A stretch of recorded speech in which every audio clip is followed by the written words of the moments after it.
You mentioned something on your call about some kids in danger. What can you tell us about them, Axel?"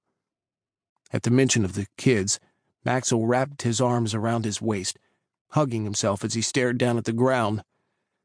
"There's a crew of kids. The man who put it together was a polar bear shifter named Saul. He grabbed kids who were on the street and put us to work, picking pockets and doing snatch and grabs. We weren't trying to hurt anyone. It was just a way to keep us all fed and clothed without getting caught by the system." He looked up to catch my eye, as if wanting me to understand the urgency of the situation. "Saul died around 6 months ago, and his partner, Ira, took over. Ira doesn't have the same morals that Saul did. He's making the kids pull more dangerous jobs for his own benefit. The kids aren't in school anymore, and from what I've heard, they're barely being fed. Instead of having a soft place to land every night, he's putting them up in abandoned buildings around the city." Finn was looking more concerned by the second. "Where can we find them, Axel?" Axel's hands flew out to the side as he stretched them out helplessly. "That's just it. I don't know. He doesn't want them to talk to me anymore because he says I'm nosy.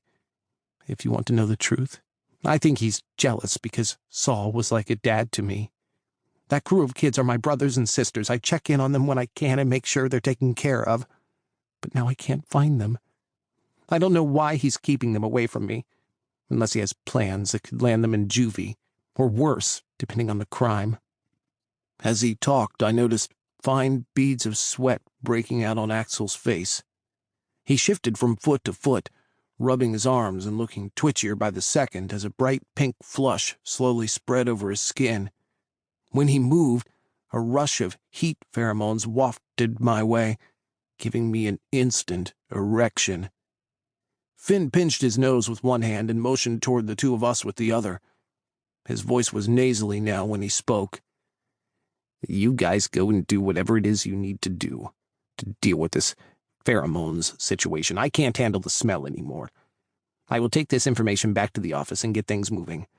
I'm sorry, but the scents rolling off the two of you are making me horny, and I'm pretty sure I'm not meant to be part of this equation. Not to mention the fact that neither of you are even particularly attractive to me." My fingers jerked with the need to grab my mate, but I held off as I caught Axel's gaze. "Wait, how old are you?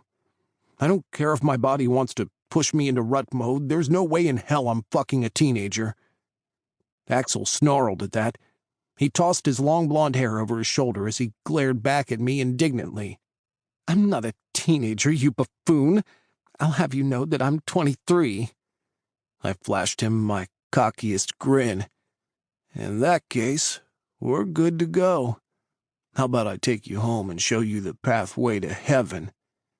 Axel rolled his eyes. "I don't care how much my cat wants to meet you. If I'm in for cheesy lines like that, you can just fuck right off. And on that note, I'll be on my way." Finn held up his phone. "I took the liberty of reserving you an Uber service since we came in my car. No offense, but I don't want your pheromones in my upholstery for the next 6 months. Your driver's about to pull up out front. You guys might want to get going." Axel sniffed. "Who says I'm going anywhere with him?" Finn gave us both elevator eyes before responding in a dry tone. "I'm pretty sure that bulge in your pants says it for you, tough guy. You two go and work this shit out on your own. Like I said, I'm out of here." As he walked away, I heard the sound of a car approaching. I held out a hand to Axel. "I know I'm kind of an asshole, and I'm sorry I was rude. If you'd like to give me a chance, I promise I'll do my best to earn the right to be your mate." Axel took a step toward me, pausing long enough to pick up his switchblade. He folded it and stuck it in his pocket, then took my hand.